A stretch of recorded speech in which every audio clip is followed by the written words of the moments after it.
বাহ, এবার আমার আম গাছে তো অনেক আম ধরেছে। এই আমগুলো বেচলে আমি অনেক টাকা পাবো। অনেক পানি দেয়া হয়েছে, যাই একটু বাড়িতে গিয়ে বিশ্রাম নেই। আরে বাহ, হাল্ক মামা তো চলে গেছে। এখন তার গাছের আম খাবো, কি মজা! এটাই মনে হয় পৃথিবীর সব থেকে মিষ্টি আম। আমি আজকে চলে যাই, আবার কালকে খেতে আসবো। আজকে অনেকগুলো খেয়ে ফেলেছি। আমার গাছের এতগুলো আমকে মাটিতে ফেলে দিল। দাঁড়া, আজকে বাড়ি চলে যাই, কালকে লুকিয়ে লুকিয়ে আম গাছের ধারে থাকবো আর দেখবো কে আমার আম নষ্ট করে। আজকেও মনে হয় হাল্ক মামা বাড়িতে চলে গেছে। আমি এখন মনের সুখে আম খাবো, কি মজা!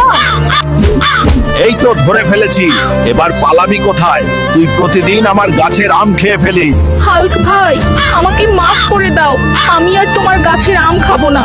আমি কোথাও খাবার পাই না, তাই তোমার গাছের আম খেয়ে ফেলি। এখন থেকে না খেয়ে থাকবো, তাও তোমার গাছের আম খাবো না। তুমি আমাকে মেরো না। তুমি কেঁদো না কাক, আমি তোমাকে মারবো না।